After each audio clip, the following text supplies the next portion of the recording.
முழங்கால் அளவு தண்ணி வந்தவனுக்கும் 25,000 ரூபா, வீடு முழுக்க இல்லாமல் போனவனுக்கும் 25,000 ரூபா, என்பிபிக்கு வேலை செய்தவங்க முழு பேருக்கும் 25,000 ரூபா, வீடு இல்லாதவனுக்கும் 25,000 ரூபா, வீட்டு அட்ரஸும் இல்லை ஒன்றும் இல்லை அவனுக்கும் 25,000 ரூபா. இடைத்தங்கள் முகாம் ஒன்றை கட்டியிருக்காங்க 2ஆம் தேதி. அந்த இடைத்தங்கள் முகாம் 30ஆம் தேதி மழை வந்து 2ஆம் தேதி இடைத்தங்கள் முகாமில் நான் கதைக்க விரும்பலை.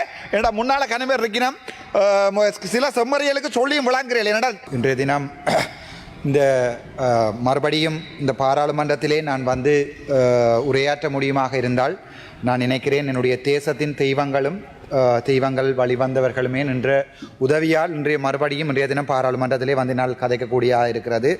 இந்த நேரத்திலே தங்களுடைய உறவுகளை இழந்து, தங்களுடைய நிலங்களை இழந்து, தங்களுடைய வீடுகளை இழந்து, சொந்தங்களை இழந்து, வாழ்க்கையில் நம்பிக்கை இல்லாமல் போகின்ற ஒவ்வொரு நிமிடங்களையும் நான் உங்களோடு இருப்பேன் என்பதை சொல்லிக்கொண்டு, என்னை நேசிக்கும் உறவுகள் அனைவருக்கும் இனிய காலை வணக்கங்களையும் சொல்லிக்கொண்டு, முக்கியமான விடயம் வடக்கு மாகாணத்திலே நான் பார்த்தேன் அண்மைய தினத்திலே 36 கோடி யாழ்ப்பாணத்துக்கு அனுப்பப்பட்டிருக்கிறது. மிகவும் கவலையான விடயம்.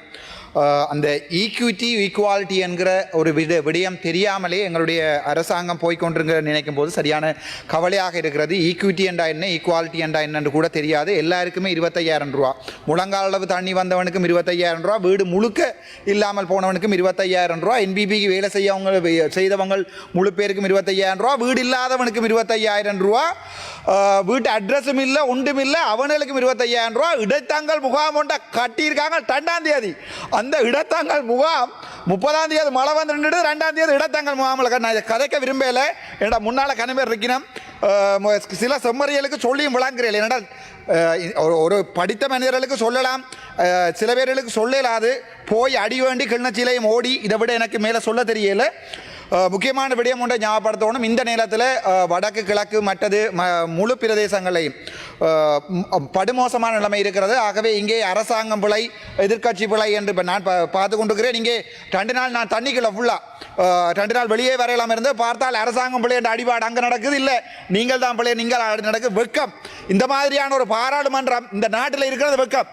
நீங்கள் இந்த பாராளுமன்றத்துக்கு இன்றைய தினம் செலவழிக்கிற பணத்தொகையை எடுத்துக்கொண்டே வீடுகளை இழந்த, தந்தை இழந்த, தாய் இழந்த ஒவ்வொரு குடும்பத்துக்கும் 10 லட்சம் கொடுத்திருந்தீங்கள் என்று சொன்னால் சாகும் வரைக்கும் இந்த அரசாங்கத்தை அந்த மக்கள் ஞாபகம் வச்சிருப்பார்கள். ஆனால் கவலை என்னென்றால் நாங்கள் எங்களுக்கு அடிபட்டு கொண்டிருக்கிறோம், இங்கால அங்கால என்று மாறி மாறி சொல்லிக் கொண்டிருக்கிறோம். அதிலே இந்த புத்தளம் அறுவைக்காடு குப்பை நிலையம், அதாவது குப்பையை கொண்டு வந்து போடுறதுக்கு ஒரு முக்கியமான பிரச்சனை கதைக்கப்பட்டிருக்கிறது.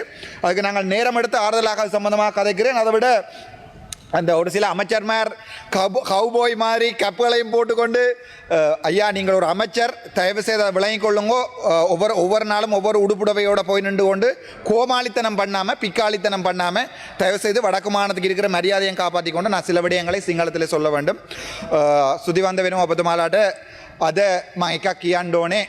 අද මම මේ මයික් එක අල්ලන් ඉන්නේ මේ පාර්ලිමේන්තුව ඇතුලේ කියන්නේ ඔබ හැමදාම කියනවානේ බං සබලියෝ කියලා. මම හැමදාම මේ පාර්ලිමේන්තුව ඇවිල්ලා කියනවා රණවිරුව කියලා නමත් එම කියන්නම්. මාව බෙල්ලෙන් අල්ලගත්තේ අල්විස් කියන පුත්කලයා. මම කාර් එකත් සම්පූර්ණයෙන්ම ගිහිල්ලා මගේ කාර් එක මේ කුඹුර ඇතුලේ ඉඳන් දැන් හොයාගත්තා. 27 වෙනිදා මගේ රණවිරුවෝ මේවා කරන්න කියලා මම දැන් මේ ඇවිල්ලා බොරු කියන්නේ ඔයාලා වගේ සබලියෝ කියලා මේවා කියලා මට ඔය බොරු කරන්න බෑ පාර්ලිමේන්තුව ඇතුලේ. මගේ වෙනුවට මිනිස්සු අද වෙනතන් රණවිරුවෝ ඒ වගේ මගේ භූමිය ඇවිල්ලා මේ රට වෙනුවට කවුරු හරි මරලා ඉන්නවනේ ඒ මිනිසුන්ට රණවිරුවා කියන්න ඒ මිනිසුන්ගේ කකුලින් වදින්න මට ඒ තරමට කොන්ද පණ තියෙනවා. උඹලාට නැත්තම් මට තියෙනවා. උඹලා තාම බලන්න මේ අර මේ කොහෙද මාදිවල ගිහිල්ලා බලන්න කැබ් එක පා කරන තරම තාම උඹලා කැප් එක හොයාගෙන ඉන්නවා. මේ තවත් ඔයාලට අලුත් කැප් එක. ඔයගොල්ලෝ පිටපස්සේ තියන්න බෑ පරණ කැප් එක. ලැජ්ජාවේ බං එන්න මේ අන්ඩර්වෙයාරත් එක පාර්ලිමේන්තුවක මම දෙන්නම් ඔයගොල්ලෝට. හැබැයි මට මතකයි 27 වෙනිදා මම රෑට වැටුණා. ඒ කියන්නේ මගේ වාහනේ ගිහිල්ලා තව නේවි ට්‍රක් එකේ වැටලා තිබ්බා. මගේ වාහනේ ගිහලා ඒකට හේතු වුණා. ඊට පස්සේ මමයි මගේ සෙක්‍රටරි මගේ බෙල්ලෙන් අල්ලගෙන නේවි බෝට් එක ඇතුළේ දැම්මා. බෝට් කියන්නේ ට්‍රක් එක ඇතුළේ බෝට් එක තිබ්බා. ඒක ඇතුළේ තිබ්බා. ඊට පස්සේ ගම්වතුර ඇවිල්ලා ඒකත් පෙරලන්නට යනකොට ආයේ මේ රිකවරි වෙහිකල් එකක් අවිල්ලා ඒකට ලණුවක් දාලා යනකොට මම සම්පූර්ණයෙන්ම යට වෙලා ගියා. මගේ එක අත අවිල්ලා ලණුව එල්ලලා තිබ්බේ. කොල්ලෙක් නේවි කොල්ලෙක් කඩාගෙන ගියා මේ වතුරට. එයාව අද හොයන්න නැහැ. එයා කොහොම හරි ගිහිල්ලා බේරුණා. තව මේ ගහෙන් එල්ලලා. ඒ කොල්ලා අද නැත්තම් තමුන්නාසලාගේ ජනාධිපතිය වෙලා මේ කිව්වේ මේ නේවි හමුදාව අඩු කරනවා ඊට පස්සේ මේ ගුවන් හමුදාව අඩු ලැජ්ජාවේ බාන් උඹලා ලැජ්ජා වෙන්න ඕනේ මේ වගේ ආණ්ඩුවක් කරන්න. අර ළමයි මාව දාලා මුහුණු යනකොට මට ජැකට් එකක් දීලා එයාගේ නම ඇල්විස් වෙන්න ඕනේ නම කියන්න බෑ කිව්වා මම පාර්ලිමේන්තුවේ කියන බය නිසා මේ එයා වතුර හොදගෙන ගියා. ඌගේ බොඩියට මාද කණ්ඩ තිබ්බේ. දැන් හමුදාවේ 6ක් 7ක් 8ක් විතර මරලා තියෙනවා.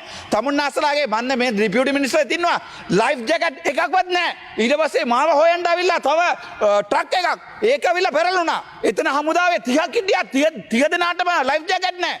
අපේව හොයන්න එනවා අපේව බේර ගන්න එනවා ලයිෆ් ජැකට් නැහැ. තමුන්නාසලා ආවිල්ලා කෝට්ටුත් එක උන්ගේ ඩ්‍රස් එක ඕගොල්ලෝගේ වෝච් එක ඕගොල්ලෝගේ කන්නඩි බලන්න ලැජ්ජා වෙන්න ඕනේ. තමුන්නාසලා නේද කිව්වේ පාරේ යනවා මේ ඕගොල්ලෝ මේ මොකද්ද බස් වල යනවා දැන් මම ආවේ අත පික්මියෙක් දාලා මගේ කාර් එකක් දීලා හැබැයි මම එක කියන්නම් මට ඕගොල්ලෝ ගන්න කැප් එක ඕනේ නැහැ තමුන්නාසලාත් වදින්න ඒක එහෙම නැත්නම් ඒ ලක්ෂ 225 දෙන්න මට අර ගම්වල ගෙවල් නැතුව මිනිස්සු ඉන්නවා මම ලක්ෂ 10ක් ගන්න කියලා බෙදන්නම් හැබැයි තමුන්නාසලා විශ්වාස කරලා මම ලියුමක් දෙන්නේ නැහැ තමුන්නාසලා බෙදන්න කියලා NBPට වැඩ කරපු බල්ලුන්ටනේ දෙන්නේ ඒක ඒ නිසා කරුණාකරලා දක්ෂ 10 අර ගෙවල්ෙම නැතිවලා දිනවා ඒගොල්ලෝට දීලා දිනවා 25000ක් ලැජ්ජ වෙන්න මේ පාර්ලිමේන්තුව ඇවිල්ලා මේ විපක්ෂයට බයිනවා ආපෝ ආණ්ඩුවට බයිනවා ඊට පස්සේ ලැජ්ජා වචන භාවිතයේදී පරිස්සම් වෙන්න මම දන්න වචනේ පාවිච්චි කරන්න නැත්නම් කන්සර්ට් එක අයින් කරන්න කිසි අවුලක් නැහැ හැන්සර්ට් එකෙන් අයින් කරන්න මේ මට තේරෙන සිංහල මෙච්චරයි. හරි මේ ඔබතුමීට අවුල්ද? මම සිංහලෙන් කතා කරන්නේ. නෑ බල්ලා වගේ වචන පාවිච්චි බල්ලා කියන්නේ බල්ලා. බල්ලා is a dog. dog එකට dog තමයි කියන්නේ. හරි හැන්සර්ට් ලැජ්ජා වෙන්න ඕනේ. ඔබතුමී ඕන නම් ගිහලා හැන්සර්ට් එක අයින් කරගන්න මට කිසි අවුලක් නැහැ. මට දන්න මට කතා කරන්න පුළුවන් සිංහල මෙච්චරයි. හරි. ඔයා හැමදාම මට කරදර කරනවා. කරදර කරන්න එපා. හරිද? මට ලැජ්ජා එපා. ඕගොල්ලෝගේ ආණ්ඩුව. දැන් ඕගොල්ලෝ අදගෙන ඉන්න රස් එක බලන්න. එක MB කෙනෙක්වත් අමාරු වෙන්නවද කියන්නේ? ඔක්කොම ගොඩ ගිහිල්ලා. හැබැයි මිනිස්සු ගම්බොලේ කොත්මලේ මේක ඩෑම් එක ඇරලා මිනිස්සු ඔක්කොම යට කියලා තියෙන්නේ. හැබැයි මට මෙතනින් ඇවිල්ලා කියන්න බෑ උඹලා වැරදක් කරා මේගොල්ලෝ වැරදක් කරා කියලා. තමුන්නාසලා එල්බෝඩ්නේ. එල්බෝස් කාර්යය ඇවිල්ලා මගේ කාර් එකට වැද්ද ගන්නම්. මම ඌව වැඳලා යන්න දෙනවා. ඵලයන්ම යන්න කියලා. ඒ වගේ තමයි මට යන්න දෙන්න තියෙන්නේ ඕලට. ඕගොල්ලෝ ලැජ්ජ වෙන්න ඕනේ. අර නේවි ට්‍රක් එක ගියා නම් දැන් මේ රණවිරුව ටිකක් නැහැ. එතකොට මේ මාව බේරගත්තේ බුද්ධික කියලා කොලනල් කෙනෙක්. ඊට පස්සේ ආවිල්ලා රුවන් කියලා අයියා කෙනෙක්. ඒගොල්ලෝ ආවිල්ලා සර් කිව්වා. දවස් එකක් ඒගොල්ලෝ කැම්ප් එක ඇතුළේ තියලා එයාගේ කාමරේ ගිහලා මාව තිබ්බා. ડોක්ටර් ඔයා ඉන්න මගේ පෞද්ගලික කාමරේ කියලා. එයා ගිහලා එළියට පුදිය ගත්තා. ඒ වගේ රණවිරුවෝ ඕගොල්ලෝ කිව්වේ සබලිය කියලා. ලැජ්ජා වෙන්න ඕනේ මිනිස්සු කීයක් මරලාද? හැබැයි ඕගොල්ලෝ කිව්වේ ජිප් එපා බස් වල යන තමුන්නාසලා එක්කෙනෙක් අත ඔසලා ගියන්න තම බස් එක යන තමුන් කවුරු හරි ඉන්නවනම් ලැජ්ජා වෙන්න ඕනේ. ඊට වඩා මට එකක් කියන්න ඕනේ මේ අර ජැෆ්නා වල කෝඩි 36 දීලා තියෙනවා. ඒ කෝඩි 36 ඕගොල්ලෝගේ NBPට වැඩ කරපු මිනිසුන්නේ බෙදන්නේ. අයියෝ මේ ආණ්ඩුවේ මිනිසුන්ගේ සල්ලි අපරාධ කරන්නේ. ගිහින් බෙදපම් මේක ඔක්කොම ටික ගිහලා මේ වතකොර ජනතාවට ඕගොල්ලෝ මාර ජරා වැඩ කරන්නේ. ජරා ආණ්ඩුවක්. මේ පාර්ලිමේන්තුවට එනකොට ලැජ්ජයි. මං ඇතුළේ එනකොට ඇත්තට මට ලැජ්ජයි හිතුණා. මේ ඇතුළ එනකොට ලැජ්ජයි හිතුණා. ඒක ඕගොල්ලෝ කරන ජරා වැඩක්.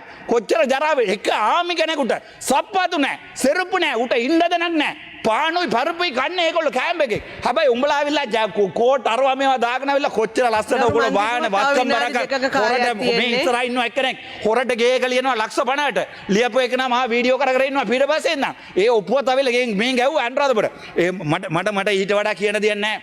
හැබැයි ඕගොල්ලෝට මම එකක් කියන දමල සිංහල ඒ ඕගොල්ලෝ කටින් කියන්නේ අපි හිතවතෙන් කියන්නේ අපි හද්දදාසියෙන් කියන්නේ මට එදා බේරගත්තේ සිංහල කොල්ලෙක් සිංහල රණවිරුවෙක්. හැබැයි ඕගොල්ලෝ ඒ කටියට කිව්වා ඒගොල්ලෝ මේ සබලියෝ කියලා කරුණා කරලා මේ අවයවෙන් ලොකු ගාණ වෙන් කරලා ඒ මිනිසුන්ට දෙන්න.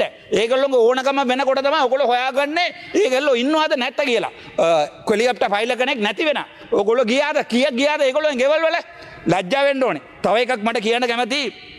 මට මතක් කරන්න කැමති කොල්නල් බුද්ධික මේ මෙතන මට මතක් කරලා එයාගේ කණ්ඩායමට මට සුදිවන්ත කරන්න වෙනවා. අනිත් එක මම දැක්කා කුලියාපිටිය හොස්පිටල් එකේ මම්බගේ MS කෙනෙක් ડોක්ටර්ස්ලා පරක් වෙලා එනකොට එයාට ඒගොල්ලෝට ලියුමක් ගහලා දැන් ඔයගොල්ලෝ සෞඛ්‍යමැති ඉන්නවද දන්නේ නැහැ. සෞඛ්‍යමැති ශ්‍රී ලංකා ජනාධිපතිතුමා මේ කුලියාපිටිය MS වයින් කරලා තියෙනවා. අනේ එම කරුණාකරලා ඒ වැඩ කරන්න එපා. එම කවුරු හරි කොන්දපණ තියාගෙන කවුරු හරි BOP එකක් ගහනවා නම් එක්කෙනෙකුට බේරගන්න නැත්තම් ඌත් පාර්ලිමේන්තෙයි ඌත් පාර්ලිමේන්ත ආවිල්ලා විපක්ෂේ වාඩි වෙලා ඉතින් කරුණාකරලා එම කරන්න එපා අයියේ ඒක පොඩ්ඩක් බලන්න. තව එකක් මට කියන්න තියෙනවා මේ අර කැබ් එකෙන් මට දෙන්න කැමති ඒගොල්ලෝ පුළුවන් කියන්න මගේ DS එක ගාරා හරි නැත්නම් මේක හරි වතකර ජනතාවට මගේ කැප් සල්ලිය බෙදන්න නම් මන් ලියුමක් දෙන්නම්. හැබැයි ඒ සල්ලි ටිකම බෙදන්න ඕනේ මිනිසුන්ගේ ගෙවල් වල ලක්ෂ 10 ගාණක් තමුන්නාසලේ කැප් එක මට එපා. මං යනවා මට කාර් එකක් නැහැ දැන්. මට මුකුත් නැහැ. බයිකුකුත් නැහැ. හැබැයි මං අද බස් එකේ යන්නේ ජෆ්නා වලට වැඩ කරන්න. තමුන්නාසලා කවුරු යනවාද කියන්නේ බස් එකේ ලැජ්ජා වෙන්න ඕනේ.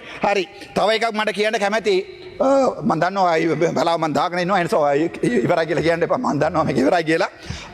මේ අයවැය ඉවරුණාට පස්සේ කරුණාකරලා උතුරේ කවුරුහරි ඔයගොල්ලෝ එනවා නම් අපිට කියන්න අපි දෙන්න සපෝට් එකක්.